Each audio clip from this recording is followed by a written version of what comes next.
بسم اللہ الرحمن الرحیم ان اللہ علی کل شیء قدیر صدق اللہ العظیم۔ آج ہم گفتگو کریں گے جو پنجاب میں سیلاب آیا اس کے حوالے سے۔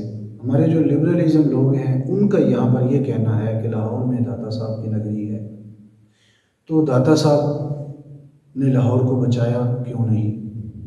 اب ان کے لیے ایک لمحہ فکریہ ہے، میں یہاں پر آپ کو چند چیزیں آپ کے سامنے رکھوں گا جو حقیقت پر مبنی ہے۔ 1941 میں جب سعودی عربیہ میں بارشوں کا سلسلہ شروع ہوا تو شدت کے ساتھ بارشیں ہوئیں، تو خانہ کعبہ جہاں پر لوگ حج اور عمرہ کرنے کے لیے جاتے ہیں تو وہاں سیلابی ریلا بن چکا تھا۔ اب پورا حرم جو ہے وہ پانی سے ڈوب چکا تھا۔ اب اگر یہاں دیکھا جائے ان اللہ علی کل شیء قدیر، اللہ ہر چیز پر قادر ہے، تو کیا اللہ اپنے گھر کو بچانے پر قادر نہیں تھا؟ 360 بت رکھے، کیا اللہ بتوں سے پاک نہیں رکھ سکتا تھا؟ کیا نبیوں کی حفاظت نہیں کر سکتا تھا؟ یوسف علیہ السلام کو جیل میں ڈالا گیا اور یوسف علیہ السلام کو کنویں میں ڈالا گیا، کیا میرا رب اس پر قدرت نہیں رکھتا تھا؟ دیکھا جائے حضور علیہ الصلوۃ والسلام جب جنگ احد میں گئے تو اب آپ کے دندان مبارک کو شہید کیا گیا، کیا اللہ ان کو بچانے پر قدرت نہیں رکھتا تھا؟ دیکھا جائے جب حضرت ابراہیم علیہ السلام کو آگ میں ڈالا گیا تو آگ ٹھنڈی ہو گئی اور سلامتی والی ہو گئی۔ اب یہاں پر تقدیر الہی تھی، قدرت الہی تھی۔ اب اللہ رب العزت کی تقدیر بھی کوئی چیز ہے یار۔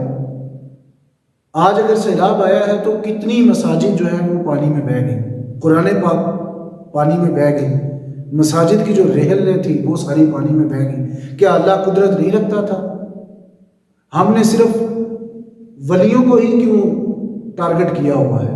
صرف فرق یہ ہے کہ ہم نے ولی کے لفظ کو پہچانا نہیں ہے، سمجھا نہیں کہ ولی کہتے کسے ہیں۔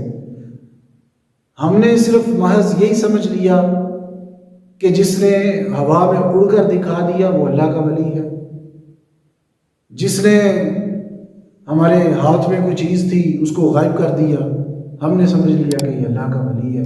اور صاحب و عقل کے ناخن لوگ کہ جس نے ساری زندگی اللہ رب العزت کے نام کو بلند کیا، اور جو قرآن پاک میں ہے فَاذْكُرُونِي أَذْكُرْكُمْ، اللہ کے ذکر کو بلند کیا، پھر اللہ نے پھر ان کا ذکر بھی تو جاری رکھنا ہے نا۔ اور پھر اللہ رب العزت نے فرمایا الا ان اولیاء اللہ لا خوف علیہم ولا هم يحزنون۔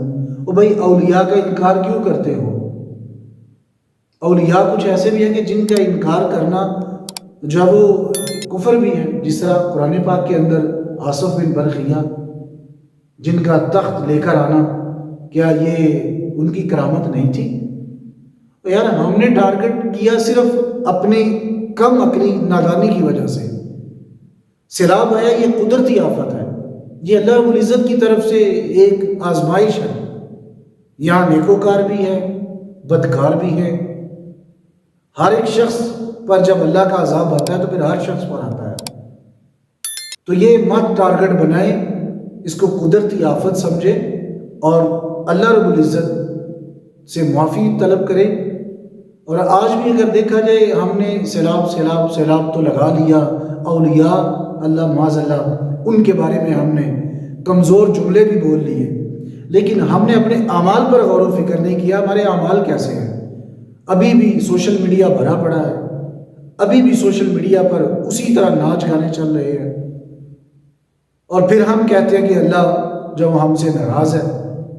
او بھائی اللہ کو راضی کرنے کا ذریعہ اللہ نے بتا دیا، میرے حضور آؤ سجدہ کرو اور مجھ سے معافی طلب کرو، یہ اللہ نے ہمیں طریقہ بتا دیا، لیکن ہم نے اس طریقے کار پر کتنا عمل کیا؟ ہم نے صرف ٹارگٹ کر دیا اولیاء کو۔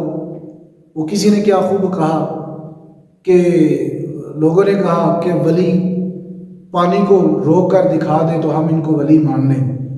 اگر یہاں دیکھا جائے تو ان کے بڑوں نے بھی کہا تھا کہ اگر یہ پتھروں سے کلمہ پڑھا لے تو ہم نبی مان لیں گے۔ جب پتھروں نے کلمہ پڑھا تو پھر انہوں نے تسلیم کرنے سے انکار کر دیا۔ ناظرین و سامعین سے میں اس بات کی توقع کرتا ہوں کہ ہم جو ہے اس کو قدرتی آفت سمجھیں گے، کسی شخص معین پر ہم یہ الزام نہیں لگائیں گے کہ یہ فلاں کی وجہ سے ہوا، بھائی ہم سب کی وجہ سے ہے، ہم سب نے اللہ کو ناراض کیا ہوا ہے، اور ہم سب اس کا ازالہ کرنے کے لیے اللہ کی بارگاہ مساجد کو آباد کریں، صحن میں غیر آباد کر دیں، پھر خود ہی دیکھیں اللہ رب العزت ہم سے راضی ہو جائے گا اور یہ قدرتی آفتیں ہم سے دور چلی جائیں گی۔ اللہ رب العزت سے دعا ہے کہ اللہ عمل کی